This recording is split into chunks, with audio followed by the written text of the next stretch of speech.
El presidente de la República presentó a los 6 expertos y expertas que van a integrar la comisión que va a investigar, analizar y proponer cosas respecto a estos convenios entre fundaciones y el Estado. Va a tener 45 días para proponer mecanismos de fortalecimiento, entre otros puntos. Queremos ahondar en esta instancia y para eso saludamos a María Jaraquemada, que es en su primera entrevista televisiva, además, la presidenta de esta comisión. Muchísimas gracias por acompañarnos en CNN Prime. Hola Mónica, muy buenas noches. A ver, si tuvieras que hacer un resumen de la labor de esta fundación, de esta comisión, ¿cuál sería el resumen del espíritu de la tarea encomendada? El resumen sería hacer recomendaciones de política pública respecto a mayor transparencia, rendición de cuentas y también eficacia de la relación entre el Estado y las organizaciones, las instituciones privadas sin fines de lucro. Ese te diría yo que es como el título largo de la canción.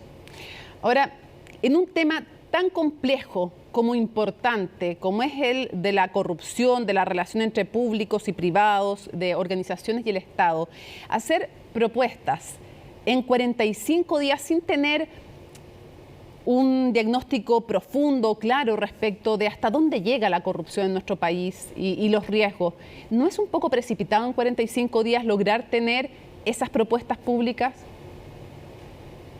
A ver, yo creo que igual hay que separar lo que es lo que nos encomendó a nosotros el presidente de la República con las propias investigaciones que está llevando a cabo la Contraloría y el Ministerio Público y el levantamiento de información que también está haciendo el gobierno respecto de cuán extendido podrían estar estos casos. En ese sentido, nosotros ahí no entramos, eso hay entidades públicas y autónomas que tienen esas competencias y lo nuestro va más por, como te decía, políticas públicas y efectivamente el grupo que a mí me toca presidir son personas que ya han trabajado previamente en estas materias, que no parten de cero, que tienen muchas recomendaciones respecto a transparencia, anticorrupción, transferencias del Estado hacia la sociedad civil y por lo tanto yo creo que hay, quizás no nos hemos reunido todavía por primera vez, pero quizás ya hay ciertos diagnósticos y ya hay ciertas propuestas, por lo tanto no se trata de partir de cero. ¿Sí?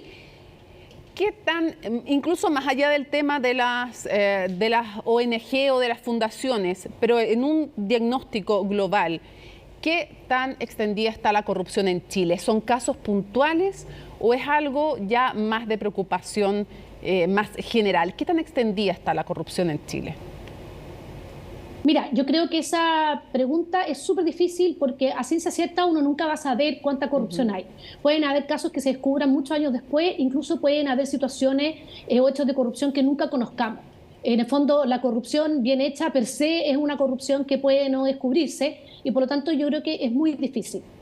Sin duda que en los últimos años, yo creo, hemos sabido de muchísimos casos de corrupción que involucran a distintas instituciones, también colusiones, que también para nosotros es corrupción, que involucran a distintas instituciones que han golpeado a distintas instituciones que son muy relevantes para nuestro país. Pero claro, si nosotros miramos distintos tipos de mediciones, indicadores, en general lo que te señalan es que Chile tiene una percepción de la corrupción o una institucionalidad bastante más fuerte que el común de los países de la región y que de hecho es comparable a países de nivel de alto desarrollo de la OCDE. Pero la percepción interna ciudadana probablemente no es esa. Entonces, yo creo que acá, más que nosotros atender a un caso concreto y hacer como una recomendación como casuística para el caso de Democracia Viva, yo creo que acá lo que a nosotros nos corresponde es ver cuáles son las debilidades, dónde hay áreas de riesgo, dónde hay discrecionalidad, dónde hay poca transparencia, dónde quizás se pueden generar áreas para la opacidad y que eso al final del día son lo que permite o que puede favorecer la corrupción. Entonces, yo creo que esa es realmente nuestra función, pero por cierto que es muy difícil saber la ciencia cierta cuánta corrupción y cuán extendida está, porque además muchas veces no sabes si es que hay más corrupción o finalmente es que nosotros sabemos más, tanto por la labor de los medios de comunicación como de las entidades preventivas y de control que tenemos en nuestra institucionalidad. Pero uno podría decir que es una amenaza importante la corrupción hoy día para la democracia chilena. Lo es, y por cierto que también es una amenaza la percepción que muchas veces se genera de impunidad respecto de la corrupción. Recordemos que hasta antes del 2018, que se hizo una reforma importante, había sanciones bastante bajas para hechos de corrupción, a mi juicio, que no eran proporcionales con la gravedad que tienen, y eso obviamente también afecta la percepción de la ciudadanía respecto a estos delitos. María, probablemente no es solo la percepción de impunidad, sino una impunidad real que se ha establecido a lo largo del tiempo. en muchos casos. Absolutamente, y en muchos casos se ha ido cambiando. Por ejemplo, hoy en día las colusiones pueden ser sancionadas hasta 10 años y efectivamente hemos visto cómo han ido aumentando las sanciones y cómo en algunos casos bastante icónicos estas han llevado a presidio efectivo, pero parte de también lo que nos encargó el presidente de la República es también revisar el tema de las sanciones para este tipo de hechos y hacer propuestas y recomendaciones al respecto. Voy a ir de inmediato a aquello, pero antes un par de cosas para que quienes nos están viendo a través de las pantallas CNN Chile puedan hacerse una idea. Se dice que van a revisar el perfil de las fundaciones que trabajan con el Estado. Es que también, de alguna manera, ustedes van a tener un rol no solo propositivo respecto a políticas públicas, sino que también, de alguna manera, de fiscalización y cómo va a ser esa revisión de perfil. No, para nada. Nosotros no tenemos ningún rol fiscalizador. Nosotros es recomendación de política pública. La idea es ver efectivamente el perfil de las organizaciones que se vinculan con el Estado. Y dentro de ellas también pueden estar las corporaciones municipales, que muchas de ellas son corporaciones de derecho privado, pero jamás investigación ni tampoco fiscalización. Eso es para las entidades públicas que la Constitución y nuestras leyes le han encargado ese mandato. Nosotros no tenemos ese mandato. Entonces, ¿no van a revisar el perfil o solamente van a hacer como un escáner somero? ¿A qué se refieren cuando la vocera decía también que iban a revisar y cuando tú decías que iban a revisar un poco el perfil de las fundaciones?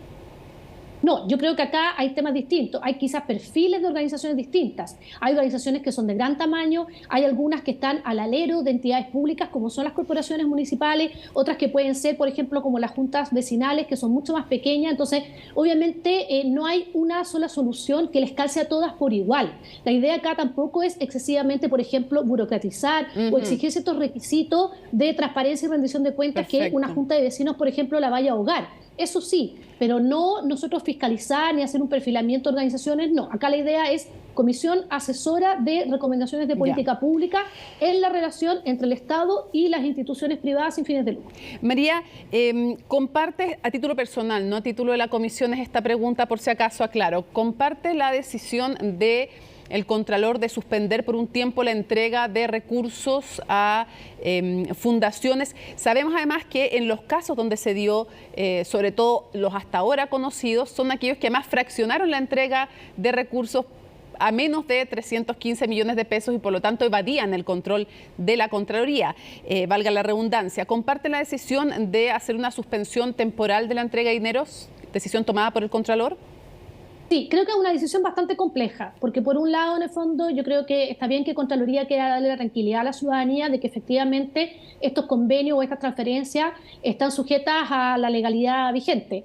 Pero por otro lado, yo creo que tampoco esto puede implicar que haya una paralización, especialmente cuando hay muchas organizaciones que brindan atención y bienes y servicios públicos que son claves para la ciudadanía. Entonces yo creo que ahí hay que tratar de buscar un equilibrio, especialmente considerando lo que tú decías, Mónica, que puede haber también fraude, y de hecho el caso de Democracia Viva se trata de un caso que no pasó a toma de razón por la Contraloría, por lo tanto no se va a tener esa visión completa. Y yo creo que ahí el llamado también, a mi juicio a título personal, es que se apliquen también filtros internos, filtros y controles internos dentro de los distintos ministerios y servicios para efectivamente ser ellos los primeros que chequean esto y que se prevenga cualquier tipo de irregularidad o fraude.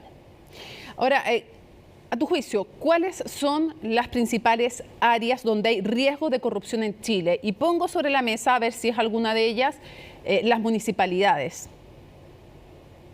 A ver, yo creo que ya hemos visto cómo efectivamente, y lo ha dicho las cifras del Consejo de Defensa del Estado, esto no lo digo yo, que a enero del año pasado un 52% de los municipios tenían abiertas investigaciones por posibles casos de corrupción.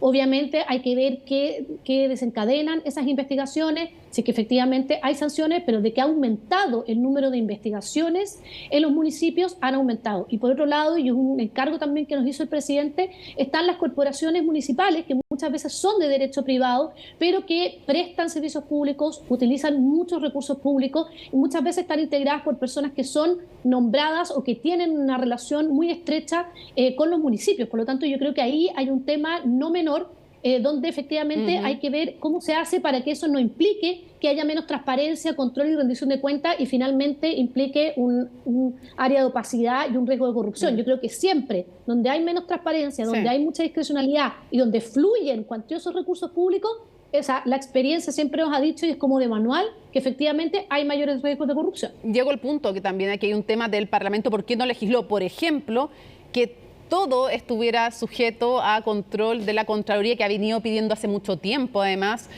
una ley 2.0 que le permita, por ejemplo, levantar y revisar las cuentas de los municipios, que no puede hacerlo de por sí. Ahora, María, ¿no es muy acotado a poner solo en el objetivo de esta comisión lo que tiene que ver con fundaciones, cuando hay tantos temas de los cuales ya empezamos a conversar en este diálogo que tenemos, en donde hay mucho riesgo de corrupción? ¿Por qué acotar la labor de esta comisión al tema de las fundaciones? O si ustedes van a pedir que se amplíe este trabajo a otras áreas, ¿van a poder proponer en otras áreas o no?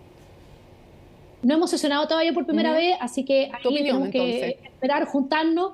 Pero efectivamente también la idea es acá revisar qué se puede perfeccionar dentro del Estado también, o sea, es en la relación con este tipo de instituciones dentro del Estado. Y ahí hay muchas propuestas que se han hecho antes. Yo creo que en general estas comisiones muchas veces no vienen a inventar la rueda, sino que vienen a recoger varias propuestas que hay de distintos tipos de entidades, experiencias internacionales exitosas, y ponerlas de manera muy concreta en una agenda para que luego sean quienes tienen el poder de generar los cambios. Pero tú serías partidaria, de que no se restrinja solamente a la relación entre las fundaciones y el Estado la labor de esta comisión.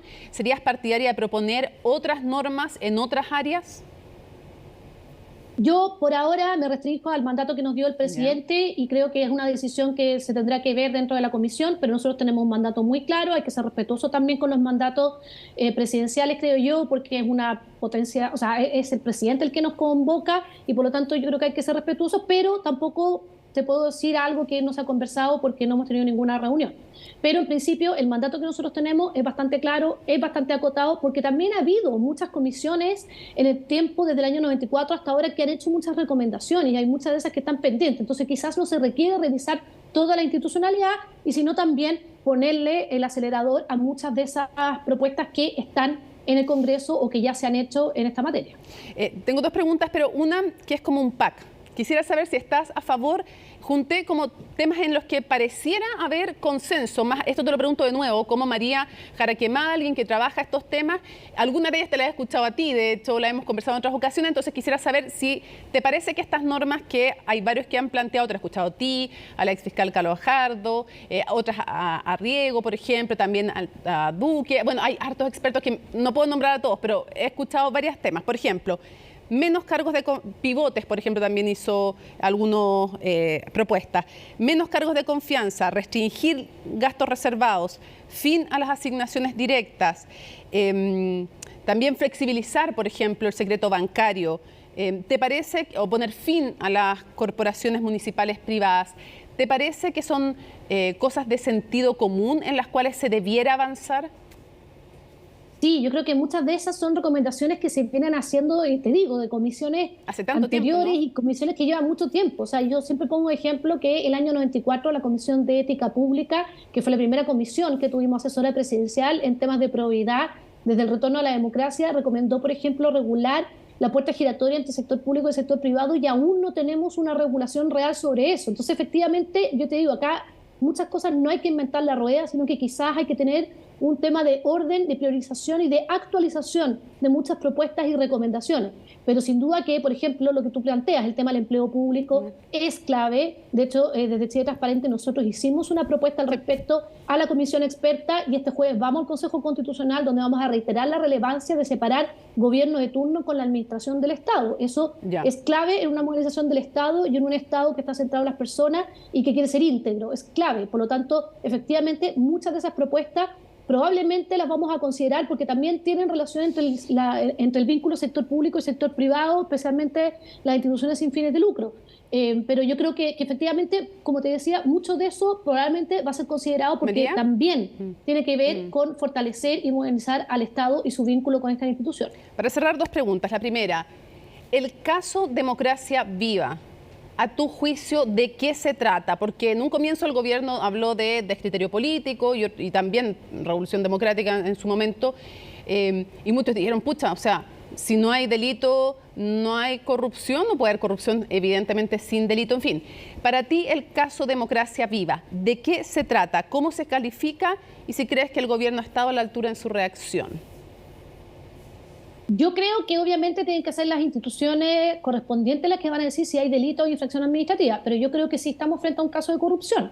Y la definición nuestra de corrupción es el abuso de un poder para beneficio propio. Yo creo que acá hubo al menos un conflicto de interés y potencialmente tráfico de influencia y un posible fraude al fisco. Obviamente está el Ministerio Público para decir eso, que tiene más antecedentes, Contraloría, pero yo creo que esto es bastante más que un descriterio, o sea, es a lo menos un descriterio, pero yo creo que también aquí estamos frente a un conflicto de interés y potencialmente ante un tráfico de influencia. Y el gobierno si el gobierno ha estado a la altura, yo creo que estamos todavía muy pronto para saber cuál es la foto final. Yo creo que estamos como constantemente en noticia en desarrollo, pero yo creo que es muy relevante, primero, no solo del gobierno, de los partidos políticos, etcétera. No pueden haber defensas corporativas. Acá efectivamente tienen que prestarse todos los antecedentes para que hagan las investigaciones correspondientes y en los casos que efectivamente haya infracciones u otros, bueno, también tiene que haber responsabilidad política que se haga valer. Cierro preguntándote lo siguiente. Después del MOPGATE, grandes reformas, algunas incompletas, y pacto para decir que los sobresueldos no eran tributables. Eso fue un pacto. Después de SQM, cuando el agua de la corrupción llegó a casi todas las orillas, se paralizan las querellas del Servicio de Impuestos Internos, aunque hay reformas también muy importantes, también algunas incompletas, pero muy importantes. Pero de nuevo, bastante impunidad, ¿no? En muchos casos. Digo, a partir de ese caso, no digo que solo en ese caso, en donde también hay parte de algunos que sí quedaron en sede judicial, ¿no? Entonces la pregunta es, ¿qué riesgo puede acarrear el hecho de que empiecen a investigarse, que es muy bueno, ¿no? Y empiecen a llegar a aparecer casos de todos los lados, se llegue a muchas y buenas propuestas, pero haya impunidad. El riesgo de la impunidad que la ciudadanía lo ve, le molesta y dice, claro, unos a la cárcel, otros clases de ética. Cuando son un tipo de delito, todo el peso de la ley, en otros no. Entonces, ¿cuál es el riesgo finalmente de que haya o que hubiera nuevamente impunidad? No, yo creo que la impunidad no puede haber, simplemente. Acá la combinación perfecta cuando conocemos este tipo de casos son, primero, la investigación y la sanción, y una sanción contundente, y segundo, también la reforma. Yo creo que nunca puede haber una sin la otra. Pero efectivamente no puede haber impunidad. Primero, porque ya tenemos una crisis de confianza en nuestras instituciones políticas y en nuestros partidos políticos que es brutal. Y yo creo que obviamente eso sería un golpe aún más fuerte y yo creo que simplemente no puede existir impunidad. O sea, nosotros estamos en un país donde tiene que haber Estado de Derecho y cuando hay irregularidades, hay infracciones y se detectan, tienen que haber sanciones. Y esas también tienen que ser ejemplares porque la corrupción no solo afecta a aquellas personas a las que no llegan los recursos públicos, sino que tiene un daño a la confianza en la democracia brutal y yo creo que eso tiene que recibir sanciones ejemplares. Devastador, dirían algunos, que puede ser el daño para la democracia con la impunidad. María Jara Quemada, muchísimas gracias por conversar en tu primera entrevista televisiva con CNN Prime. Gracias a ti, Mónica. Buenas noches. Muy buenas noches y mucha suerte. Hay harta confianza puesta en lo que puedan hacer usted y también, por supuesto, los tribunales de justicia. Muchísimas gracias. Buenas noches. Muchas gracias.